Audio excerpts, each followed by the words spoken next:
This is the Good Neighbor Podcast, the place where local businesses and neighbors come together. Here's your host, Sophia Yvette. Welcome to the Good Neighbor Podcast. Are you in need of a leadership coach? Well, one may be closer than you think. Today, I have the pleasure of introducing your good neighbor, Charles Heasley with Blue Lion Leadership. Charles, how are you today? I'm doing great. How are you, Sophia?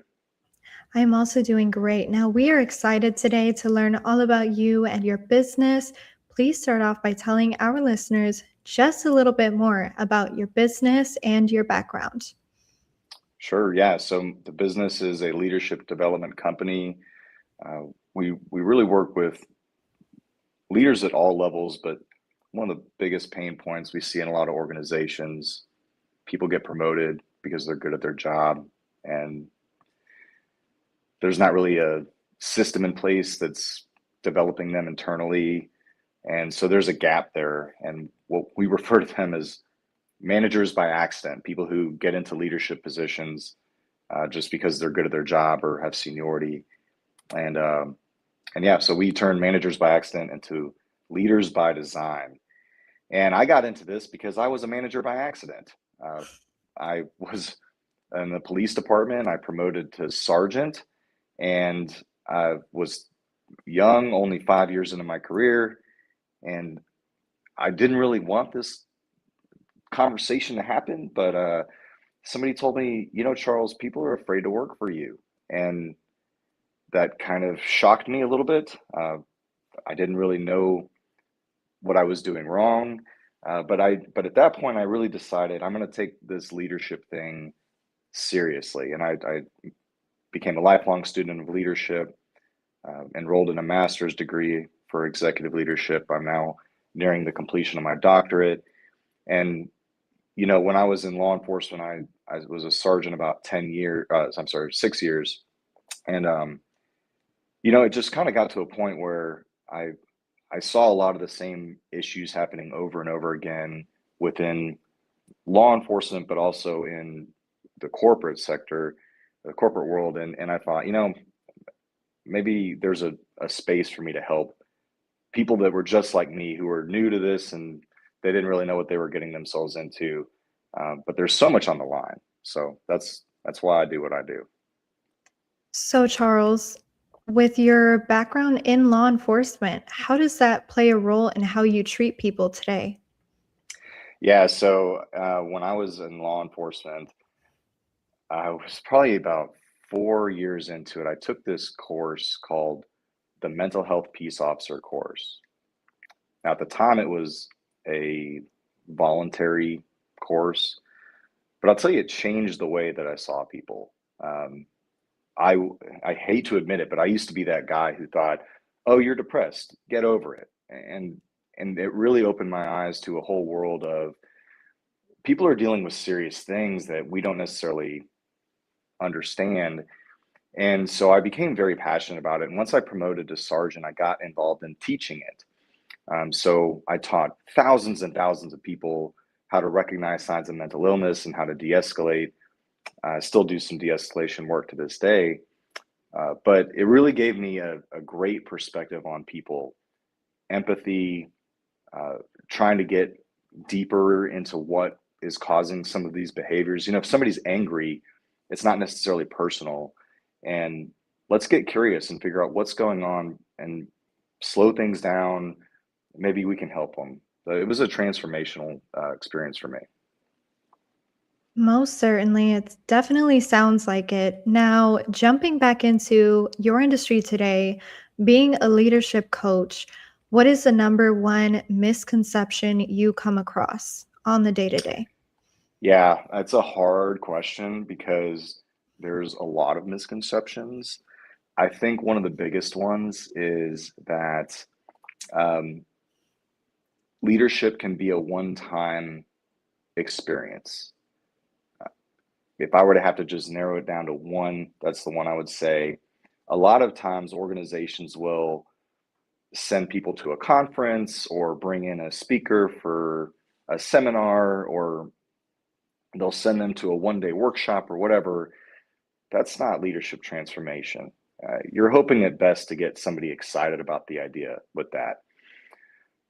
True transformation takes time. And so while I do keynote speeches and while I do one-day workshops, what I really invest most of my time in is a 5-month experience where I can take people through a series of workshops to really change behavior. But the number one myth, like you asked, is that transformation can happen in a one-time event. Wow. Now, I would definitely agree with that one there. But getting deeper into your business, now, marketing is the heart of every business. So, today, who are some of your most common customers or audience, any specific industries you work with? Let's get deeper into that and how you stay front and center in front of them. Yeah, good question. I need help with that. For the first 3 years of being on my own in business, I stayed mostly in the public sector, not exclusively, but mostly. They knew me. I traveled all over the state doing leadership development for the Texas Police Chiefs Association, worked with a lot of municipalities, state associations.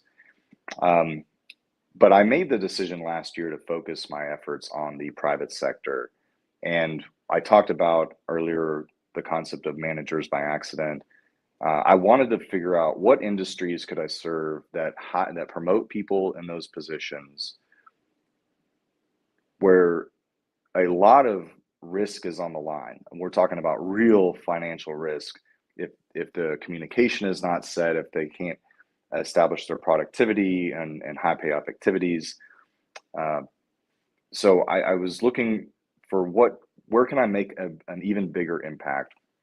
And so now I almost exclusively prospect in the construction industry.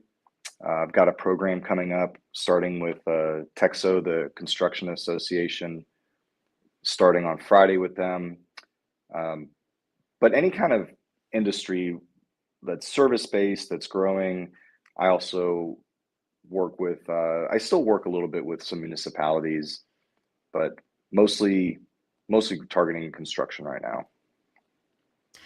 So, Charles, you have a lot of great information to share with us today. Have you ever thought about starting your own podcast to extend your mission? Yeah, actually, you can still find me. It's called the Leader Link Podcast. Leader Link, all one word. Started it with my then business partner, Josh. He's since become a senior pastor, doesn't have time for the podcast right now. And I've thought about resurrecting it.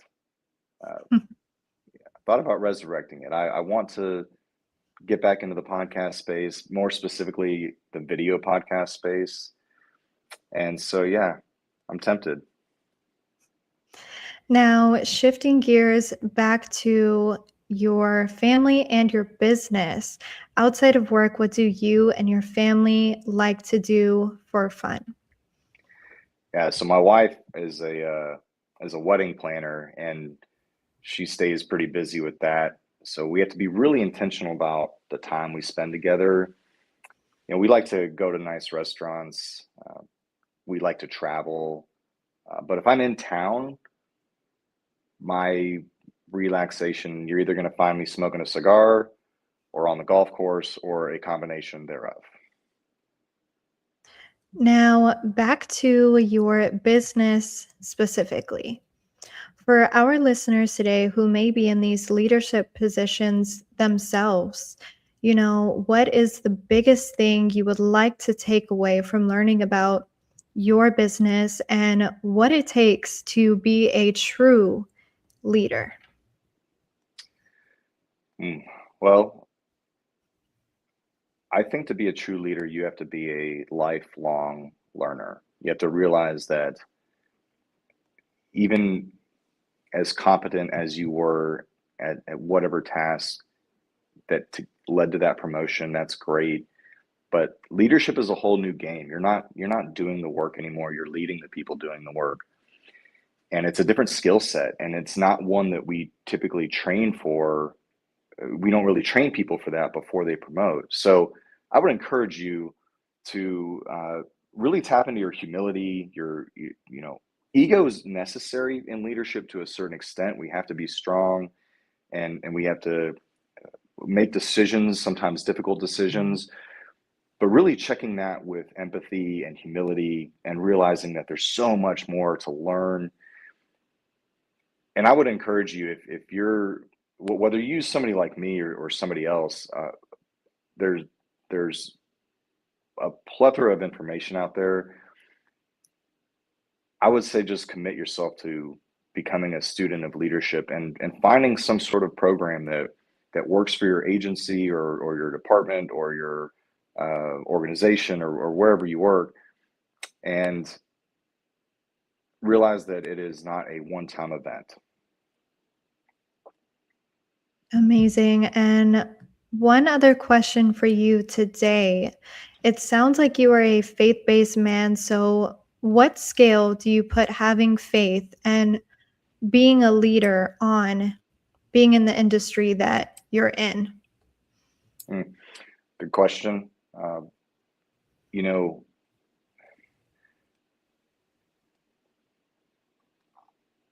Whatever faith you are, I think it's important to have a North Star. I personally am a follower of Christ, and I am not ashamed of that. For me, when I was going through really difficult leadership challenges, it's easy to feel like you're alone sometimes. And even if you have peer leaders or people that you report to, sometimes as you grow through the ranks, you get to higher levels of the organization, it can feel lonely. And so for me, having that guiding North Star was always critical. And I still to this day, I have a leadership handbook it's biblically based. It's basically a devotional that I read every day. It's from the book, and then it directs you to the Bible. Actually, today we were talking about the example of Jesus and how he humbled himself before the Lord, even though he was God. And through that example, like, we take that into our leadership. And so every morning before I start my day, I ground myself in the Word. And I don't know that I could do it without that. Finally, Charles, where can our listeners go to learn more about Blue Lion Leadership? So bluelionleadership.com is the best way to go. We also just released our speaking website, charlesheasley.com. And then finding me should be pretty easy on LinkedIn or YouTube. Well, Charles, amen. And I really appreciate you being on the show today. We wish you and your business the best moving forward. Thank you. Thank you so much for having me. Thank you for listening to the Good Neighbor Podcast. To nominate your favorite local businesses to be featured on the show, go to gnpfrisco.com. That's gnpfrisco.com. Or call 469-221-9345.